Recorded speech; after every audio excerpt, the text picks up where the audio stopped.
Biology research is complex. The sample size of a biological dataset is often too small to make confident judgments about the biological system that is being studied. During Jason Knight's PhD research, the RNA sequence data that he was studying was not significant enough to make strong conclusions about the gene regulatory networks that he was trying to understand. After working in academia, and then at Human Longevity Inc., Jason came to the conclusion that the best way to work towards biology breakthroughs was to work on the computer systems that enable those breakthroughs. He went to work at Nervana Systems on hardware and software for deep learning. Nirvana was subsequently acquired by Intel. During this episode, we discuss how machine learning can be applied to biology today and how industrial research and development is key to enabling more breakthroughs in the future. The main lesson that I took away from this show is that while we've seen phenomenal breakthroughs in certain areas of health, like image recognition applied to diabetic retinopathy or applied to skin cancer, the challenges of reverse engineering our genome to understand how nucleic acids fit together into humans, this kind of challenge is still pretty far out of reach, and improving the hardware used for deep learning will be necessary to tackle these kinds of informational challenges.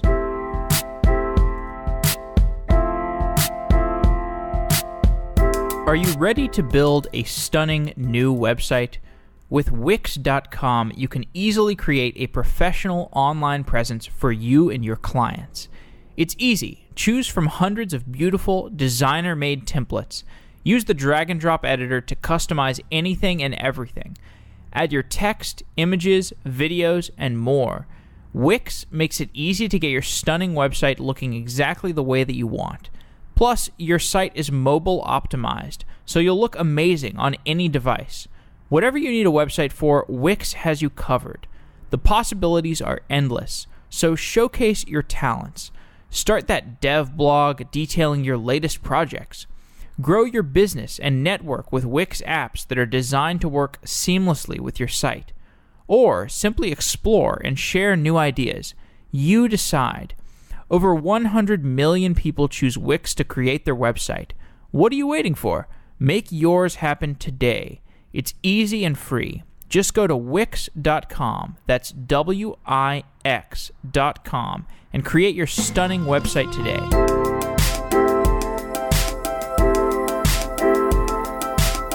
Jason Knight is a staff algorithms engineer with Nirvana. Jason, welcome to Software Engineering Daily. It's a pleasure to be here. Your background has a lot of material that I want to cover, and you and I have had a number of conversations over the past month or so, and I'm hoping we can delve into a variety of some of the topics that we've talked about in our various conversations.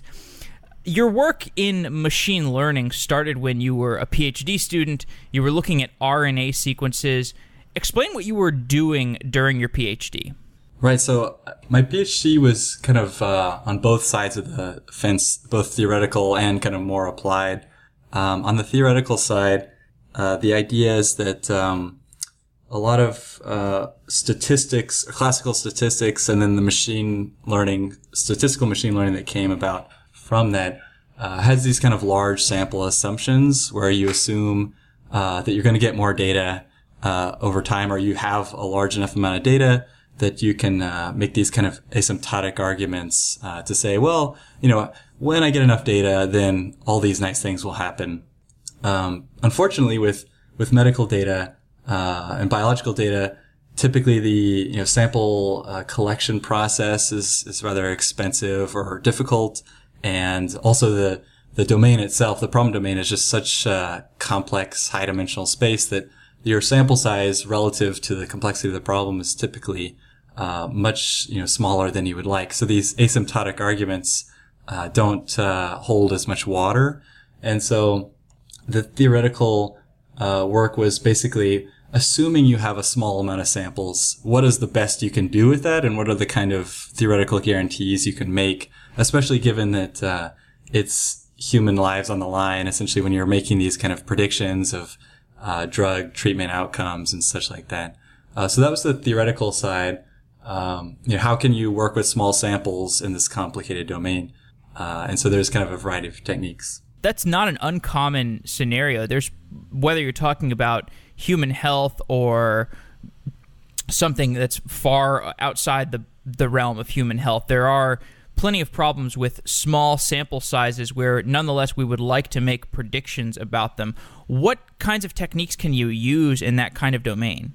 Right. So the kind of two sides of the approach that we were taking. One is that essentially using statistical techniques, primarily Bayesian techniques that have really good kind of optimality properties regarding their sample efficiency. So how much information you're extracting from each sample. And there's even theoretical arguments that Bayesian reasoning is optimal in some sense for these kind of approaches. And so that's one piece, is that extracting as much information you can, knowing that you're doing the right thing with that information and combining it in the appropriate ways, and being able to reason about the uncertainty that you get as a result of that. So that's kind of another big piece, is the having a notion of the uncertainty you get is critical, right? Because if you put in some data and you get a result, then the next question you're going to ask is, how good is that result, or how much should I expect it to matter to the patient, or how should I bet someone's life on it? So that's the theoretical, or that's that part. The other part is that biology and really any of these domains, like you mentioned, there's others, lots of examples. You have typically lots of domain knowledge that's not in your data per se.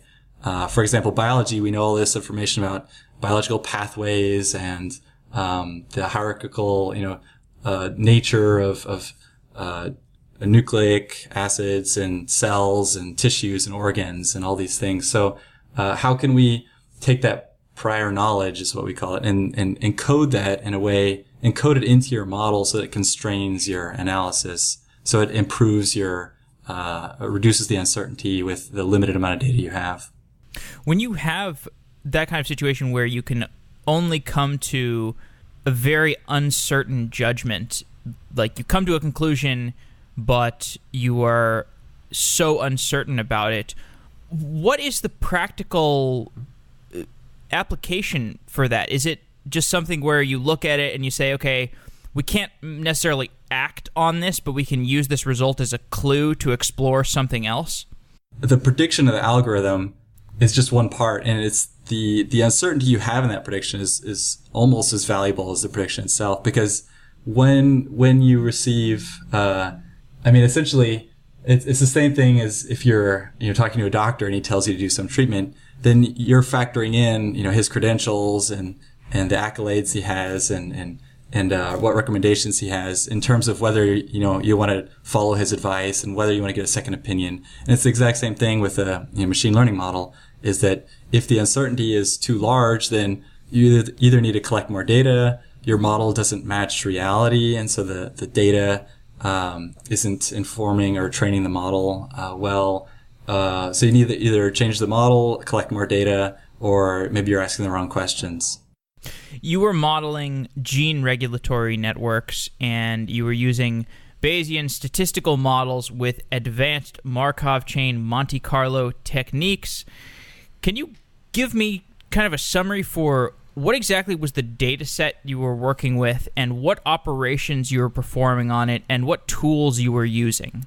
Right. So I think probably the largest project was expression data for RNA-seq data is what it's called. So the cell, you can think of it as a machine or even a state machine.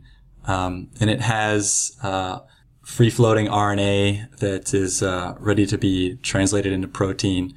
And if you measure the amount or quantity of these RNA strands that are floating in the nucleus, then you can get a sense of what the current state of the machine, the cell, is. And so luckily with modern sequencing techniques, you can measure all of these RNA free-floating strands at once across either a bulk of population of cells, or actually we did some single-cell measurements as well. And the idea there is then given a set of these measurements, perhaps, well, in this case, what we did, one was cancerous patients so the doctor notices a biopsy or a tumor. He goes in with a biopsy, collects the tissue, does this sequencing analysis to get these expression data, and now you have essentially a measurement of the internal state of the cell, and you want to determine from that measurement what type of cancer is this, what type of treatments we should be using for this particular type of cancer, because cancer is really just an umbrella term for many different diseases, and that's where the whole precision or personalized medicine initiative comes in. And so the idea here is to be able to use this high-dimensional data, these expression measurements, to make predictions on what type of disease this is with these, 20,000 measurements for each sample. And so the basic idea is to build a hierarchical statistical model, which what that means is you in the process of measuring these cell environment variables, the expressions, there's a step of processes that are undertaken to actually derive these measurements, and you can model each of those steps statistically by the underlying physical processes. And in doing so, you can then encode the noise and all these other transformations that are happening to the real data. And then by now you have your real data that you've measured, and you want to basically infer backwards to the real state of the cell from these projections, if you will, of the cell's internal state. And so that's where the Markov chain Monte Carlo comes in, is that these models describe the kind of forward process, if you will, from real, free-floating RNA in the cell to the measurements you take, and you want to go backwards and quantify the uncertainty you have as you go backwards. And so Markov chain Monte Carlo is one way to do that. Go from data to basically infer the distribution of what you think the real state of the cell was when you took those measurements. This was back in 2015. What were the tools that you were using? Back then, for doing Markov chain Monte Carlo, well, it's actually relatively the same as it is today. There are some kind of domain-specific languages and inference engines, such as JAGS, and Stan was kind of just recently coming out. These are packages where you can kind of write these statistical models in a DSL, and then they have their own like custom purpose inference engines that you point it to your data in a certain format, and then it'll run the MCMC for you. Unfortunately, some of the specific goals that we were trying to get at, specifically the kind of genetic regulatory network topology, if you will. It's a very discrete, highly peaked energy landscape, which is traditionally kind of a death knell for MCMC techniques. And so we had to experiment with some algorithms from the physics literature, specifically kind of deriving from something called the Wang Landau method, which is essentially a method for moving around in these high-dimensional, highly peaked energy landscapes without getting stuck in local minima or minimizing the amount that you get stuck. And so it's kind of these auxiliary variable methods, so it kind of remembers where it's been and tries to kind of push itself to do new things. You can actually make analogies with kind of human beings, and like if you love to travel to Paris, for instance, then you have to think to yourself, well, I love Paris, but maybe there's other cities that are, even better out there. So you kind of have to counteract your desire to go to Paris with the fact that you've been there a lot. And so it's this explore, exploit kind of trade-off as well.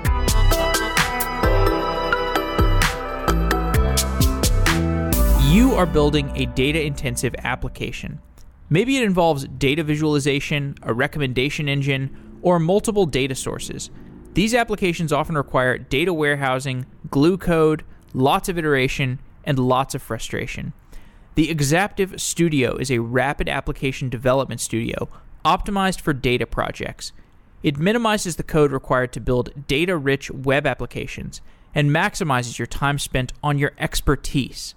Go to exaptive.com/sedaily to get a free account today. That's exaptive.com/sedaily. The Exaptive Studio provides a visual environment for using back-end, algorithmic, and front-end components. Use the open source technologies you already use, but without having to modify the code, unless you want to, of course. Access a k-means clustering algorithm without knowing R, or use complex visualizations, even if you don't know D3. Spend your energy on the part that you know well, and less time on the other stuff. Build faster and create better. Go to exaptive.com/sedaily for a free account. Thanks to Exaptive for being a new sponsor of Software Engineering Daily. It's a pleasure to have you on board as a new sponsor.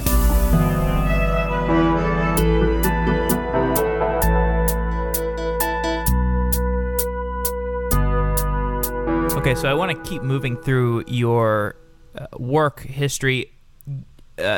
You started as an electrical engineering student, and then you did a PhD in this basically computer science and biology intermixed stuff with a lot of emphasis on biology. So I think of that as moving up the stack from electrical engineering, and then you moved up the stack even further when you went to work at HLI, which is explicitly focused on biology and human longevity. And then after that, we'll get to Nirvana, where you are working on chips for deep learning, and sounds like getting back to your roots of electrical engineering.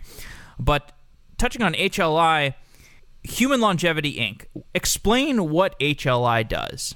Right, so Human Longevity, their goal is to essentially amass the world's largest database of whole human genome sequences. And in so doing, collecting this database of not only the human genomes, but also the phenotype data associated with that. So how healthy this person is, when they got heart disease, how did they respond to this treatment, et cetera, et cetera. And then combining that database with machine learning scientists and researchers like myself, then trying to untangle the the structure there and build models, predictive models to make use of this data. And then that feeds back to their kind of clinical work, which is they have this the health nucleus is what they call it, where you can pay a lump sum of money, go in, get a full body MRI scan, get your whole human genome sequenced. I believe they'll do some expression measurements as well, and DEX scan, and a whole bunch of other things. And it's like a complete modern day physical. But then using all that data, then if they notice anything or you later get sick, then they can cross-reference that data and then use all the data in the background to make really state-of-the-art predictions on treatments and different disease etymologies and stuff like that.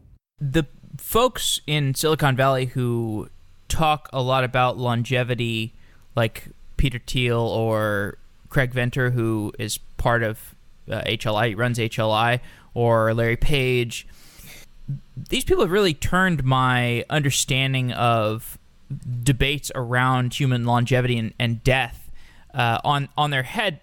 They seem to characterize human death not as much as an inevitability, but as just a set of symptoms that may lead to an expiration date on humans.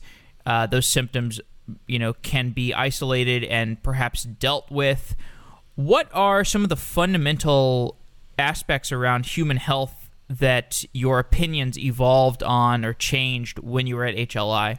Yeah, actually, I'm not sure if I was at HLI or slightly before, but my kind of epiphany moment, kind of in line with yours, was I watched a TED Talk by Aubrey de Grey, and he's a researcher in the UK, and he made a great case for why aging should be considered a disease, and death should be considered a disease state, essentially, and in such a logical way that it was hard to refute that.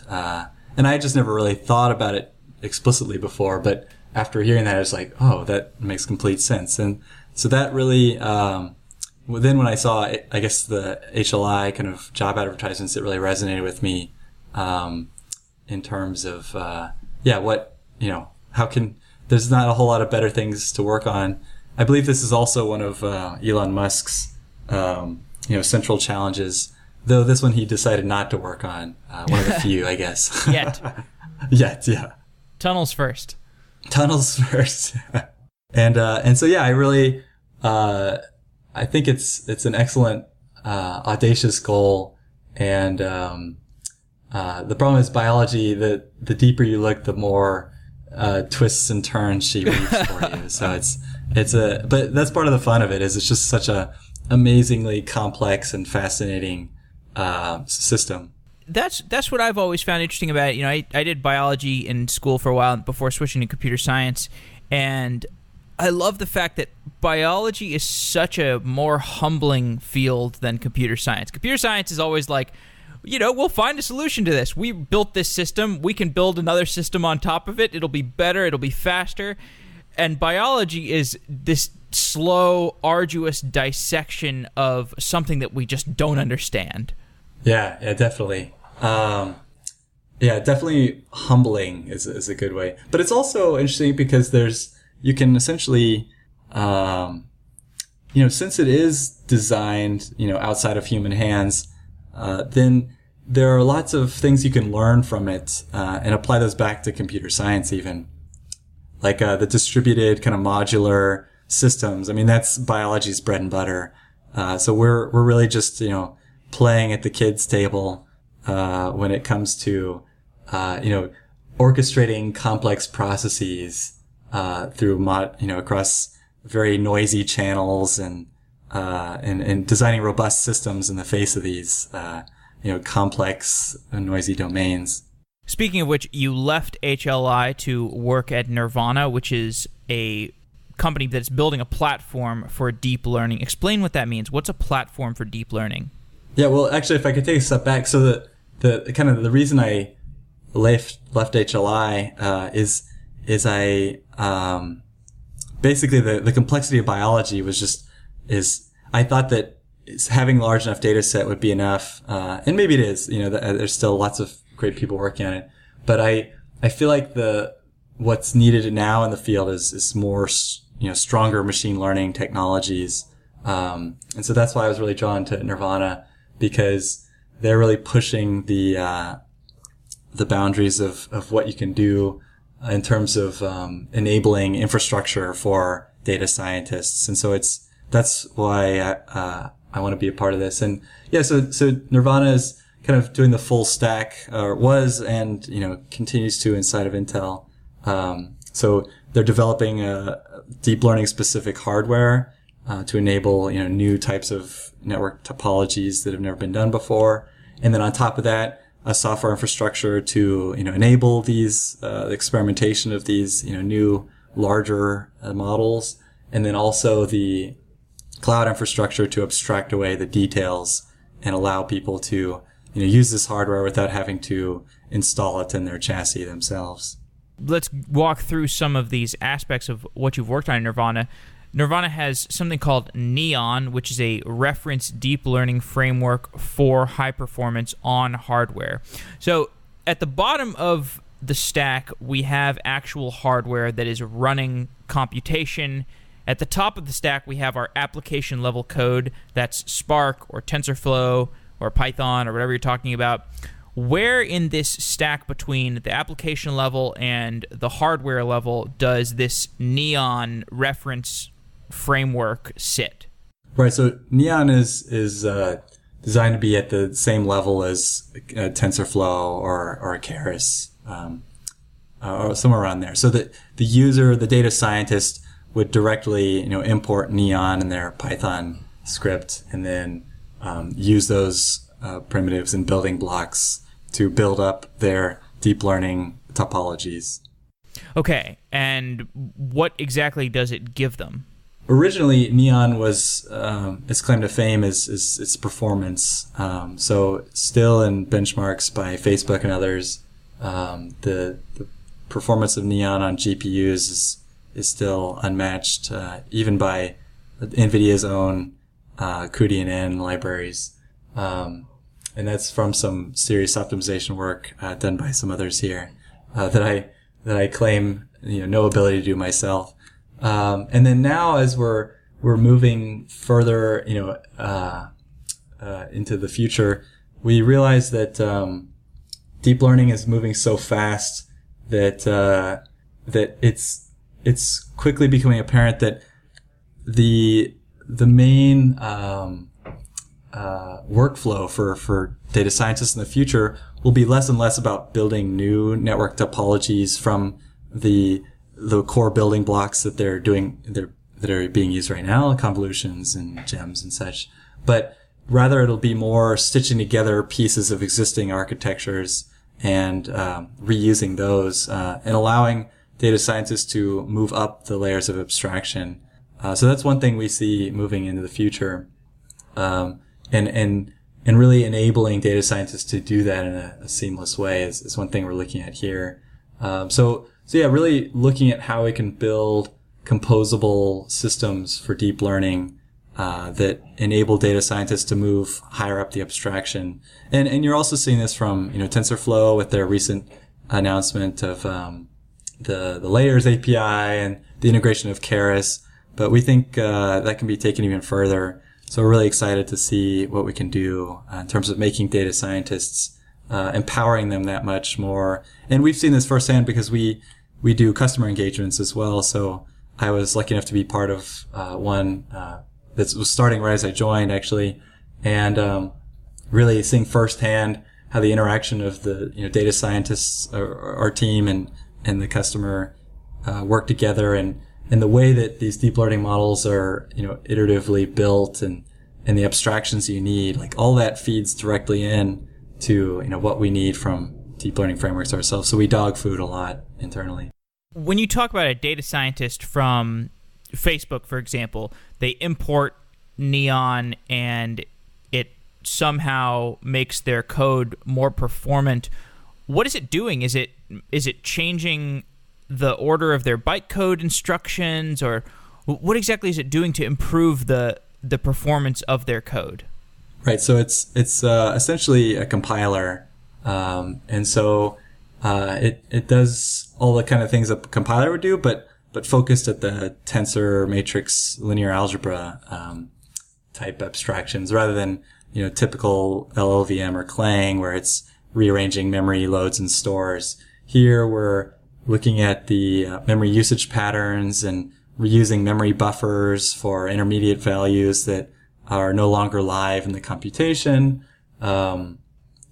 fusing kernels together, which is similar to, I guess, Fusion and kind of functional programming languages like Haskell and their vector operations, which prevents, reduces the amount of memory loads and saves you need. Additionally, memory layout optimization. So the way you actually lay out a tensor in memory is very important for performance because of cache locality and how you're pulling data in and doing the tiling of the matrix multiplies on the back end. So you can get either really great performance wins or really bad performance losses, if you're not considering that carefully. And so, yeah, a whole slew of techniques along those lines. Yeah, this is such a new field for me, these lower level optimizer thingies. Like, I did a show about Apache Arrow a while ago, which is this really important project that basically just reorganizes your in-memory representation so that you can share data more easily between distributed frameworks. Like you don't, today maybe you don't have the same layout for the way that your data is represented in Hadoop versus the way it's represented in Spark versus the way it's represented in your Python code. And so you can get really good performance mileage out of making better data sharing, or just like you said, data layout, because it can be more performant. So there's also this Nirvana. Oh, go ahead. Oh yeah. If I could interject, one interesting kind of trade-off there is that this is nothing new, but there's always a trade-off between kind of how much you can compile and how much flexibility you give to the user. And this is the same as in, programming languages as well, where users want more flexibility with things like dynamic languages and, Ruby on the far end. But you essentially give up performance, when you request or require that flexibility.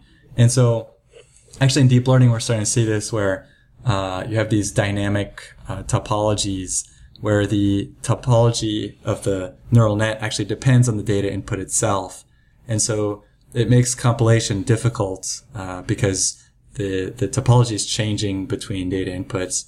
And so we're looking at, different ways of allowing data scientists to have this flexibility while also getting the performance out the other end. So I think that's another, area where I think, Nirvana and Intel can really, make a big splash, because, this is something that, is not really being handled right now. You have kind of the two extremes with, TensorFlow on one and Torch and PyTorch and Chainer and Dylab on the other.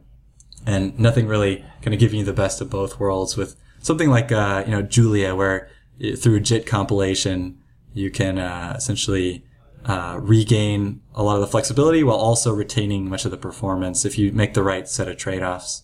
There's also Nirvana Engine, which is hardware that's optimized for deep learning. It's an ASIC, which is an application-specific integrated circuit, ASIC, that is custom designed and optimized for deep learning. When hardware is catering to deep learning, what does that hardware do that's different? Right. So on one hand, there's kind of the trade-off I was mentioning, the flexibility and performance trade-off. And so that's one axis you can pull on, or one thread you can tug on to regain or gain a lot of performance is by specializing your hardware for particular sets of operations within limits. Then you can retain some of the flexibility, but really maximize performance. Another is that because of the ability for deep neural nets to retain pretty much all their performance, depending on the topology, with reduced precision, then we're also using something called flex point, which is a different way of encoding the data in on actual the hardware and doing the computations in hardware. And so one of the typical ways is you just go lower from FP32, which is what most people use on GPUs today, to something like FP16, which is what some people have been using lately on NVIDIA hardware. But not a whole lot of work there. But it's clear that's the way of the future. But the problem is FP16, you start getting into problems with training. And so FlexPoint essentially allows you to retain all of the integer bits of FP32 while having a single shared exponent among all the elements in a tensor. And so we've done statistical analysis and validation and essentially the tensors, the exponents on having an exponent on each weight of the neural net is somewhat redundant, because you can essentially bound them kind of in an exponent regime and share that exponent among all the elements. So that's another kind of optimization that we're applying, and then we have to support that on the software side. So that's another reason to have the Nirvana graph, to abstract these things away from frameworks, and so they don't have to worry about them. So what's the connection between Neon, the reference deep learning framework, and the engine, the ASIC that you custom built and optimized for deep learning? Right. So Neon is the top end for users. You've got your hardware on the bottom, and then in the middle is where the Nirvana graph project comes in. So Nirvana graph is basically LLVM inspired kind of architecture for solving this many-to-many problem, where you have many front ends, here frameworks instead of computer languages, like in the LLVM case. And then you have many back ends, or hardware targets, and you want to support, all connections. And so we essentially pin that many-to-many problem with one intermediate representation, where which is what we call the Nirvana graph IR. And so that is similar to the LLVM IR. It's an intermediate representation for representing matrix computations at a reasonably low level. I mean, we don't expect users to write this themselves. This is what the framework emits, like Neon emits Nirvana graph IR, and then that is taken by a compiler and then subsequently lowered to a given ISA or instruction set.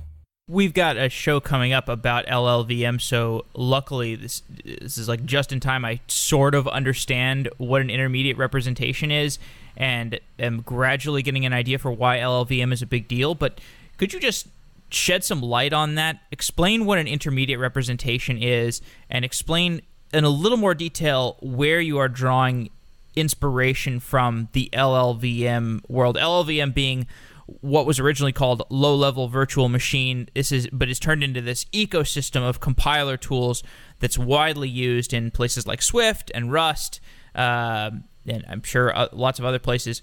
But yeah, give some color on this LLVM analogy and the intermediate representation definition. If you think about someone who wanted to write a new computer language or make some new hardware, then in the past, what you would have to do is essentially just write it all from scratch yourself, or for the language designer. Or for the hardware designer, you would then have to find all the languages you want to support, find all their different compilers, and then figure out what their internal structures look like and their assumptions, and then match your back-end firmware to each one of those. So it's this daunting kind of proposition. LLVM was started as a PhD project to basically, and I don't believe it was the first, but it was definitely the most successful. And the idea is that by introducing the right abstraction, which is a hardware independent representation of computing that's low enough level that pretty much any language, Turing complete language can map onto. But it's high enough level that it's hardware independent. So then you can have any backend any front end language like Haskell, Julia, Rust. I'd imagine actually there's probably hardly any languages that don't have an LLVM backend at this point. Maybe PHP or something, but they've got their own C++, and then you can go from C++ to LLVM. So there you go. So then you have all these languages now. All they need to do is just go to LLVM IR, which is this hardware independent assembly code, if you will. And then now you can then reuse all the existing backends without having to write them all yourself. So it's basically a win-win for everybody as long as you can get those abstractions correct, which that's really the key, because finding the right balance of intermediate representation is the challenging part. And so the deep learning analogy is, a direct analogy over, in that if you want to write a new framework, that, it really focuses on dynamicism or recurrent nets, specifically, or maybe neural, network architecture or, neural, memory architectures, then beforehand you'd have to, consider writing all these CUDA kernels yourself, or interfacing with cuDNN and FPGAs and all the accelerators that are coming out, which is, difficult to say the least.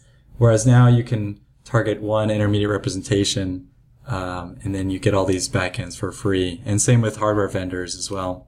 And we're definitely not the only ones to have this, idea that, and so Google actually, at the TensorFlow Dev Summit released the XLA project, open source. And so that's kind of their take on it from the other vantage point of the framework author. And they want to have multiple, accelerators that work with TensorFlow. And so their intermediate representation is basically XLA. But they aren't really focused on the ecosystem as much upwards necessarily, only downwards. Whereas we're focused on really building this ecosystem, both for lots of frameworks and lots of backends. I want to get to TensorFlow in a moment, but let's talk a little bit more, wrapping up the career chronology. So Intel recently acquired Nirvana, where you work. What are the synergies between Nirvana and Intel? I mean, the hardware synergies are definitely clear and apparent, so that Intel is unparalleled for its expertise in silicon fabrication, lithography, chip design, high performance chips, these kind of things. And so we've already gained a lot of benefit from having access to their experts across the board. It's been interesting to compare, we work with external contractors for part of our chip design, and then we compare notes with, what Intel internal people would say about the same thing. And oftentimes they're quite a bit different. And, Intel has caught a lot of mistakes and such that external contractors make. And so it's been really great there, having all that support. And then of course, access to the fabs, is obviously something that we're very excited about. Then on the software side, Intel really has a long history of doing an excellent job of making things run fast for everybody on Intel architectures. And I think that's one thing I didn't appreciate before joining Intel, is that that's part of their really great strategy for Intel CPUs, is that they make great CPUs, but they also have these software teams behind the scenes that are kind of quietly making contributions to the Apache, HTTP server or Nginx or whatever it is, just all these open source projects that they make little tweaks here and there to optimize for Intel architectures.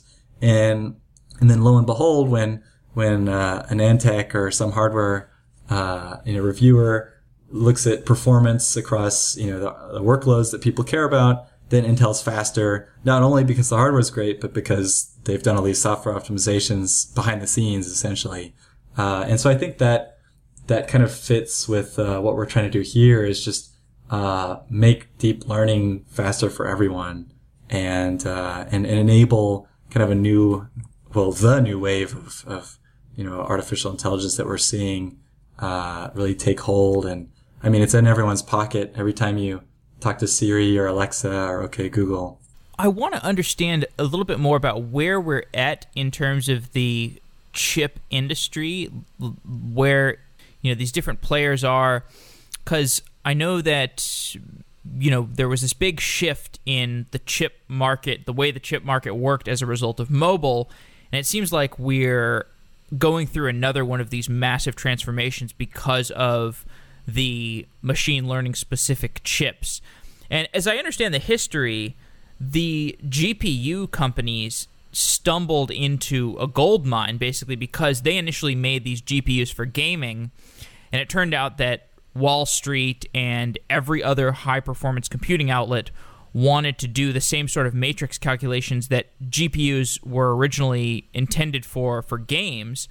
And then this machine learning revolution happened, and GPU companies began reaping even more rewards because, again, these are like matrix calculations you're doing.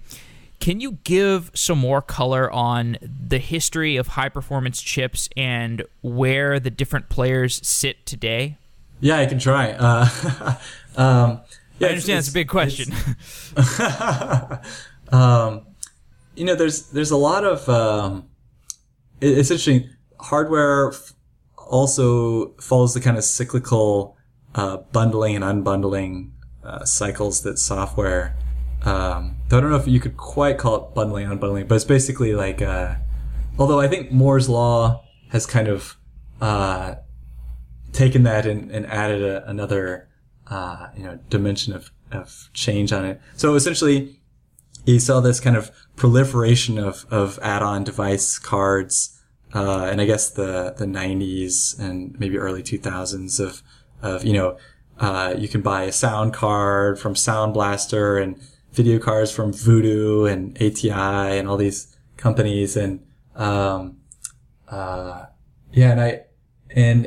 really, as Moore's law made it just cheap to throw more transistors on a single die, then you see a lot of these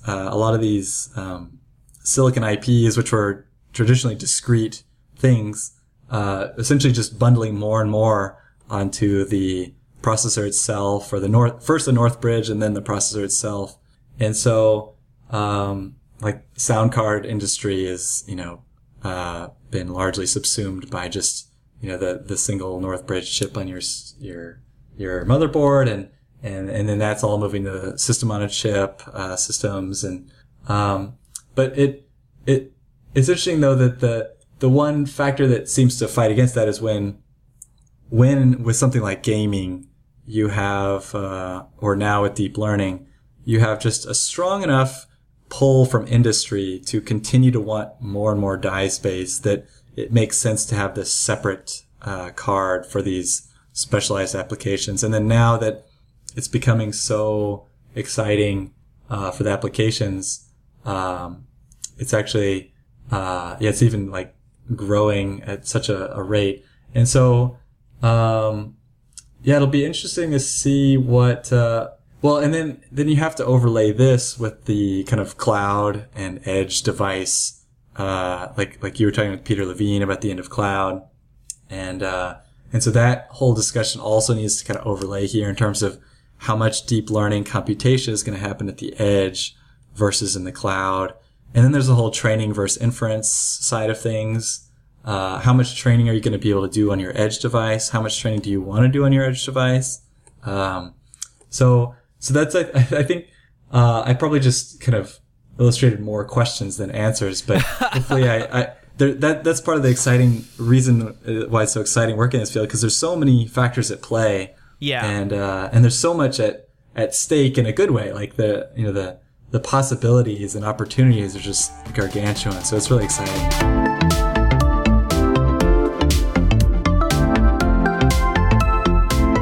Indeed Prime flips the typical model of job search and makes it easy to apply to multiple jobs and get multiple offers.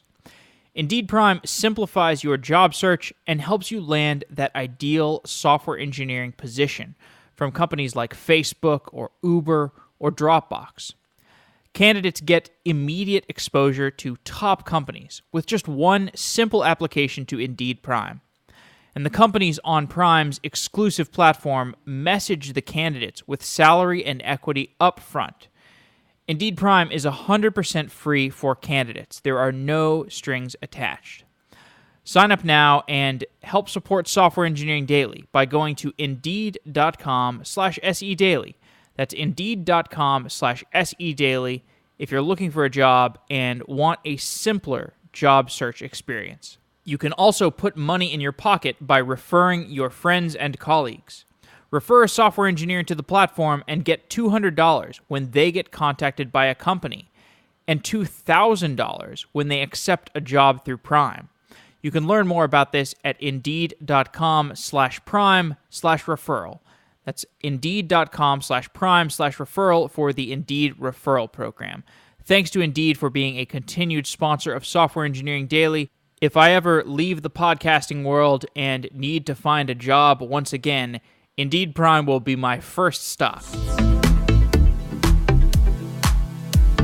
So you and I were both at the TensorFlow Dev Summit, and it was pretty cool. There was a lot of futuristic stuff on display, and I thought it was a great encapsulation of why this field is so exciting. You see people presenting stuff like, hey, we built a really good way to identify, skin diseases with using only machines, and they do as good of a job as dermatologists. Or we've got a great way of identifying diabetic retinopathy, and there are all kinds of presentations like that, as well as deeply technical presentations. I was there on a press pass, which has been an unexpected benefit of doing Software Engineering Daily. And I got pulled into this little press meeting that included Jeff Dean, and I was just totally surprised. I didn't expect that to happen. But there were other people on the TensorFlow team there, and we got to ask questions to the team. So I asked Jeff Dean if there were hardware limitations for deep learning. This is, in retrospect, an extremely naive question. I was just thinking like, can't we just distribute everything across like a Spark cluster and like no problem? We could process all this data. It doesn't really matter. And he was like, yes, of course there are hardware limitations. And he said, he gave the specific example of training Google Translate. He said they could only use 1/6 of the total corpus of data they had, which is still obviously a ton of data. But can you give me a better picture for why there are hardware constraints in deep learning? Maybe this is a naive question, but why can't Google just distribute all of their data and process all of it? Where are the hardware limitations? There's a number of them. I think it all comes back down to the fundamental training procedure of deep learning, which is backpropagation and stochastic gradient descent.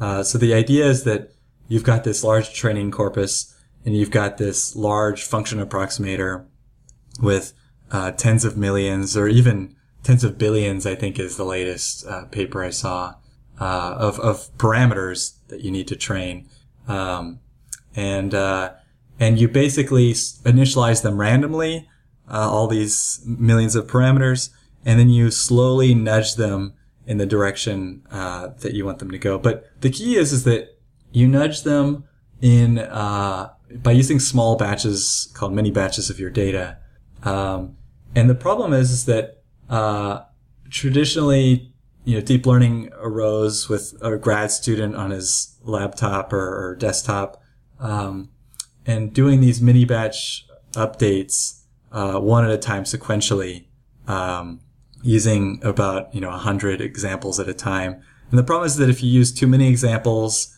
it doesn't train because your gradients aren't noisy enough to kind of push you around in the energy landscape. But if you use too little, then they're too noisy and you don't get enough signal from your data. And you're kind of just spinning around in circles, if you will. So the problem is that now, okay, you've got a data center of servers, great.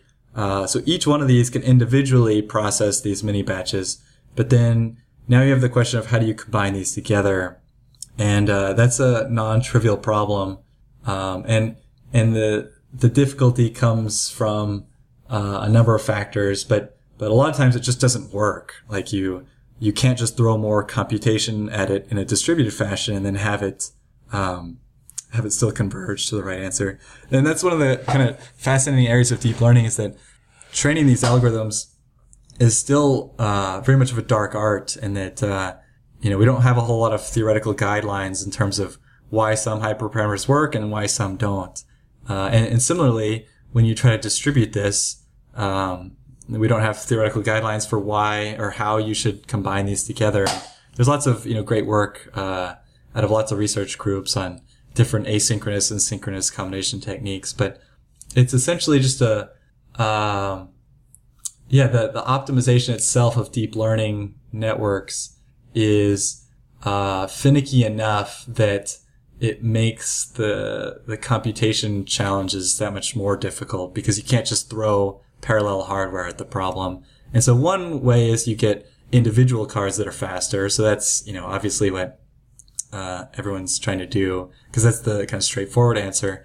But the research answer is that, nobody really knows what the right approach is for doing things in distributed setting for training. So I know we're nearing the end of our time. I have a lot of questions I wasn't able to get to, but how do you use TensorFlow at Intel or Nirvana? So we, like I mentioned earlier, we try to dog food as much as possible. So we mainly use Neon in our customer engagements. And we've had customers from healthcare, finance, automotive, biotech, government, startups, Fortune 500 companies, and everyone's been quite pleased with Neon and how it enables their data scientists to get up and running. We may not have all the bells and whistles of something like TensorFlow, and so for certain customer engagements, we leave it on the table for using TensorFlow when a certain a use case requires it. But in general, we've enjoyed using Neon, and that feedback loop of dog fooding has been really helpful for us. I see. So you were at the TensorFlow Dev Summit, sort of just looking at the scope of machine learning and deep learning, rather than specifically looking for applications of TensorFlow. I mean, so I guess the one reason I was at the summit was now that we're moving more to kind of developing the chip or getting it out there soon and wanting customers to use it, then and especially as a part of Intel, we want to support users where they are and draw them to where we want them to be over the long run. And so yeah, we want to support TensorFlow and other frameworks as well. So that was what my discussions were there with people was what does this look like, and luckily with the XLA layer, like I mentioned earlier, it looks like the interop there is a pretty nice story. So I think we're all happy with how things are looking for the future here. Oh, awesome. So to bring things full circle, as you have made the transition from doing basically biology research into the lower level chip development, framework development, are you becoming more optimistic, or have your opinions changed about the opportunities for deep learning in biology? Oh yeah, definitely more optimistic. In fact, I was engaged in a nucleic acid sequence prediction problem here for a customer engagement, and seeing what can be done with the right hardware, software, and data sets on biological sequences was exciting beyond my wildest dreams, really. I was actually skeptical going into it because traditionally biology just scorns anyone who tries to come in with too much hubris on a challenge, and I thought our targets were really audacious, but lo and behold, over the course of the project, we made significant inroads and really exceeded my expectations. So I think if anything, deep learning and biology have it's almost a match made in heaven at some levels of kind of the more fundamental nucleic acid kind of sequence prediction, because you have these very high dimensional inputs and you want to learn a whole lot of things about them, and with images, it's clear to see this is a picture of a puppy. With nucleic acid sequences, it's much more difficult to say, what is this telling you? And we have lots of ways of approaching that problem from, kind of classical, even text alignment algorithms and statistical models like hidden Markov models. But it's pretty clear to me that deep learning fits that sweet spot really nicely of generating its own representational features and building up the abstraction levels, which is exactly what's needed for the sequence analysis. And that feeds directly into, variant analysis and personalized or precision medicine. So I'm really excited to see this space evolve, and companies like Deep Genomics out of Toronto that's their target is this exactly. So I'm really excited to see what they're gonna be up to over the next couple of years. So the analogy here, when you're looking at RNA sequences and trying to understand what those sequences actually mean, is that basically like looking at binary of a computer program and trying to guess what the higher level code actually means? Yeah, that's a good analogy. Yeah, the instead of binary, it's you've got four levels of right. The ACTG, and so yeah, you're literally just reading off the hex dump of life instructions, and you're trying to interpret these and how they interact with each other across several different domains of time and space and organization, and but that's why it's so exciting, right? Because it's you're literally reading the blueprint and ISA of life. Yeah, because God, if the better we get at understanding this, and when we can build higher level tools and let the biologists actually be doing productive work without learning Spark. Like I've done shows with biology people where they're like, yeah, and then I learned Spark, and I'm like, you are a biologist, you should not have to learn Spark.